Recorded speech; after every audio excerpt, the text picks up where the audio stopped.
My name is Caroline Whitman, and for the longest time, I believed I was living a fairy tale.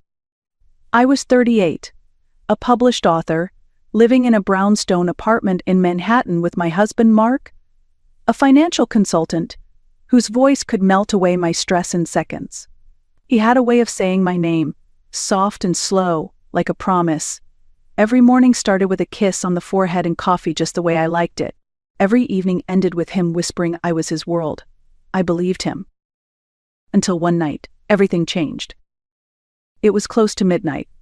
I woke up to an empty bed. At first, I assumed Mark had gone downstairs to grab a snack or check on something. I rolled over, thinking I would drift back to sleep. Then I heard it. A voice. His voice.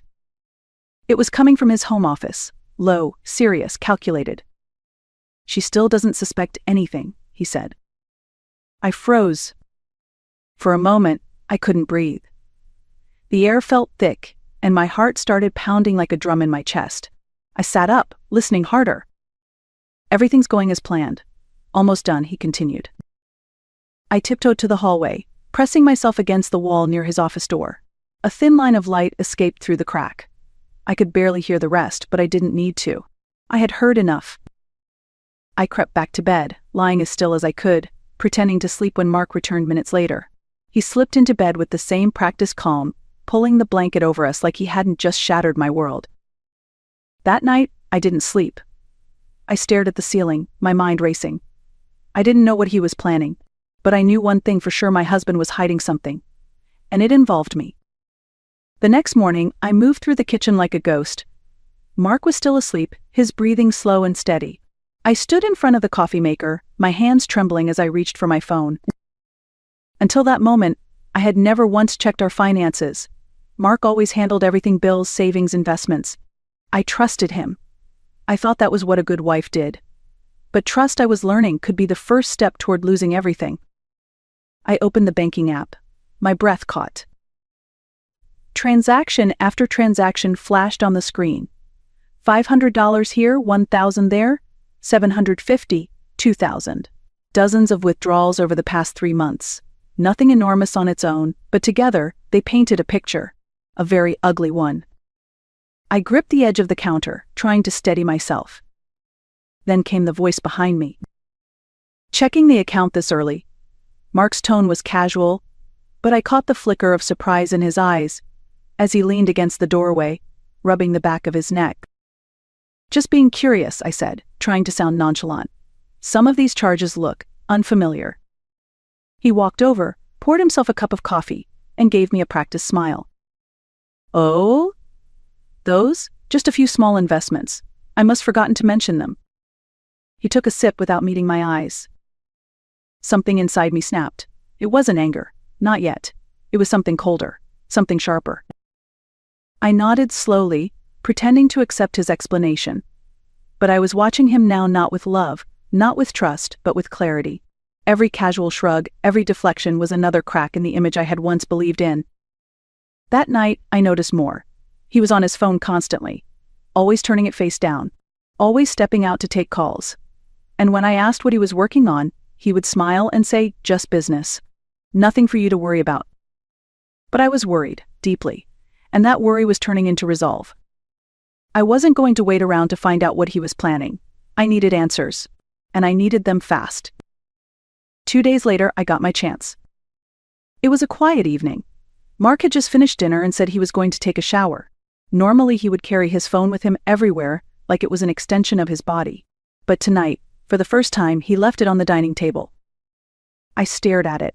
My heart pounded in my chest like a warning bell. I waited 30 seconds. Then 60. I heard the water running upstairs. And I reached for it. His phone was unlocked. My fingers trembled as I scrolled through the recent messages. Most were harmless work-related, reminders, casual chats. But then one message thread stood out, no contact name, just a number. The most recent message read, "Send her the Ilium files. Just make sure she stays in the dark. Almost done." I froze. I read the message again, then again, my mind racing. Ilium? Files? And make sure she stays in the dark. Who was her? Was it me? Was he sending someone something about me? My stomach turned. I placed the phone back exactly where he had left it, careful not to disturb anything. Then I walked to the kitchen, splashed cold water on my face, and tried to slow my breathing. The sound of the shower was still going. I had a few more minutes, but I couldn't stop thinking. Mark wasn't just lying. He wasn't just cheating. He was planning something big. And I was the target. Later that night, when he got into bed, he kissed my forehead like always. "You okay?" he asked, his voice soft. I nodded and smiled faintly, just tired. Inside, I was screaming. He didn't know that I had seen the message. He still believed I was in the dark. That was his mistake. And I planned to use it. The next morning, as soon as Mark left for work, I called Anna. Anna Prescott wasn't just my best friend from college, she was also a brilliant estate attorney. We had lost touch for a few years but reconnected last summer over coffee. I never imagined I'd be calling her like this. When she picked up, I didn't waste time. My voice shook as I told her everything Mark's late. Whispers, the hidden transactions, the message about the Ilium files. She listened quietly. When I finished, she asked just one question. "How much money are we talking?" "Close to 500 million, I said. There was a pause. Then her voice came back firm and clear. "Caroline, we need to move your assets now." I felt my knees weaken, so I sat on the edge of the couch. "Are you sure?" I whispered. "Yes. If you wait, he'll make his next move. We'll create a trust in your name. It'll be legally protected. He won't be able to touch a dime." I swallowed hard. The apartment, the savings, the book royalties, the investments, everything I had worked for was on the line. "I'm in," I said. The next 72 hours were a blur of documents, signatures, and phone calls. Anna worked like a machine. She brought in her team. We moved the apartment title into the trust, locked down the investment accounts, and shifted every asset under my personal legal protection. By the time Mark got home on the third day, I had done what I never thought I would have to do to defend myself from the man I once trusted with my life. He walked through the door carrying takeout, wearing his usual charming smile. "Thought we'd have Thai tonight," he said cheerfully. I nodded and took the bag from his hand. He had no idea everything had changed. The papers were signed. The money moved. The fortress built. He could try whatever he wanted, but he would never get near my assets again. And I wasn't going to warn him.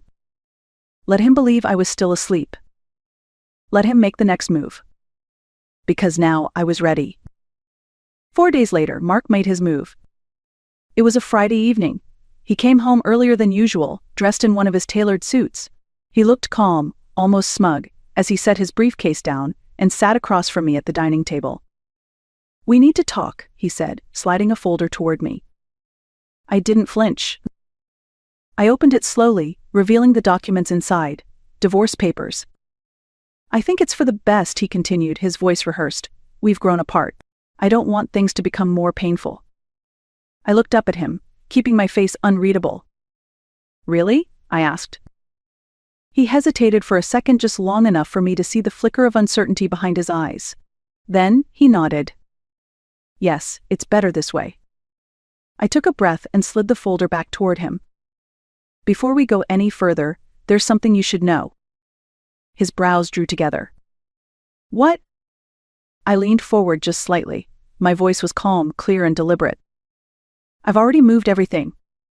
He blinked. "What?" "The apartment. The accounts. The royalties. All of it. It's in a protected trust now. You can't touch it." The color drained from his face. What do you mean?"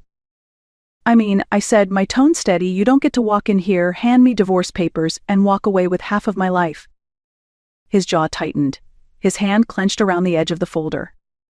"You can't do that." "I already did." He stared at me for a long moment, searching for some sign of weakness. But I didn't give him one. "You were right about one thing," I said quietly.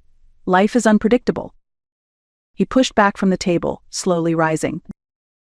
"We'll see each other in court," he said, his voice cold and sharp. I smiled and stood too. "Then go ahead, try. He walked out of the room. And for the first time in weeks, I exhaled because now he knew. I wasn't the woman he could manipulate anymore. I thought the worst was over. I was wrong. 3 days after Mark stormed out, I noticed something strange at work. Whispers. Side glances. Colleagues who usually greeted me with warmth suddenly avoided eye contact. It wasn't paranoia. It was too consistent.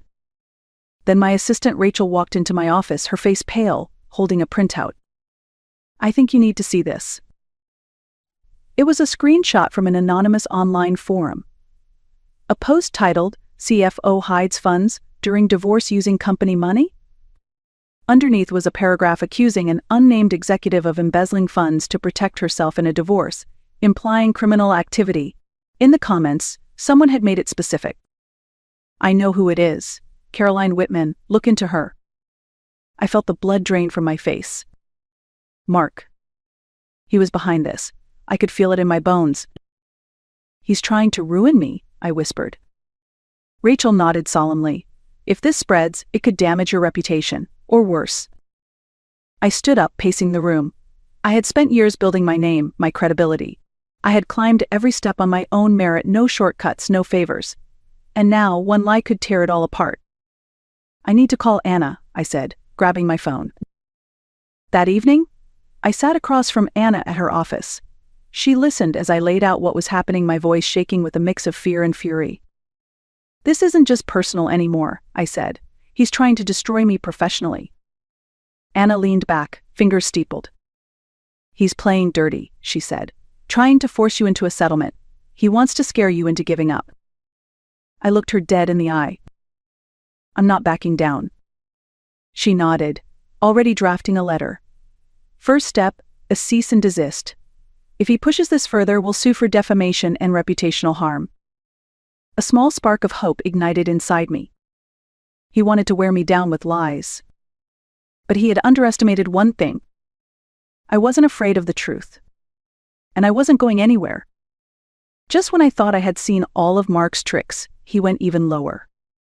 3 days later, Anna called me into her office. Her tone was clipped, serious. "He just filed a lawsuit," she said as I walked in. "He's accusing you of financial fraud." My heart sank. "What?" "He claims you illegally moved marital assets. He's alleging you embezzled funds from your joint accounts." I slumped into the chair across from her. "He can't be serious." "He is? And there's more," Anna said grimly. She slid a file across the desk. "He's not alone.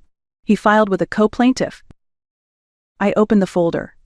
The name hit me like a punch to the gut. Ilya Marrow. It was the name from the text message. The one I had read on Mark's phone. "Who is he?" I asked. Anna crossed her arms. "A known fraudster. He's been linked to multiple cases involving forged documents. No convictions yet, but a long trail of suspicion." I flipped through the documents. They were detailed, filled with numbers and fake transactions, some even mimicking my signature. "These aren't mine," I said, my voice rising. "These are fabrications." Anna nodded. "We know, but we have to prove it, and fast." My hands clenched into fists. All the fear I'd been carrying turned into fire. "He's trying to bury me in lies. Again." Anna's eyes narrowed. "Then let's make sure those lies collapse on top of him." She handed the file to a forensic finance expert. For the next week, we worked nonstop gathering real transaction records, tracing digital footprints, verifying every move I had made. I barely slept. But I kept going. Because this wasn't just about money anymore. This was about my name, my integrity, and my right to defend what was mine. By the end of the week, we had everything we needed. The expert traced the false documents to Ilya's firm. The dates didn't match. The signatures were off. And most importantly, there was no paper trail connecting those fake transactions to any of my real accounts. Mark had thrown everything he had at me. But the truth was stronger. And it was on my side. A month later, we walked into court. Anna was calm, sharp as ever. I sat beside her, dressed in navy, my shoulders back, my hands steady. Across the room, Mark looked like a shadow of the man I once knew, angry, twitchy, unprepared. The judge reviewed the case carefully. Our documentation was airtight. Ilya never showed up. The moment the ruling was read aloud, I closed my eyes, not out of relief but out of finality. The court dismissed Mark's claims. He was denied access to any part of my trust. His defamation tactics backfired, and instead of winning anything, he was ordered to cover my legal fees. After the hearing, he tried to approach me in the hallway. "You didn't have to do this," he said, voice low. I looked him straight in the eye. "No, Mark, you didn't have to do this." Then I walked away for good. In the weeks that followed, I picked up the pieces of my life, slowly, carefully. I returned to writing. I took long walks in Central Park. I let the quiet replace the chaos. I didn't celebrate. I reflected. Because victory doesn't always feel like joy.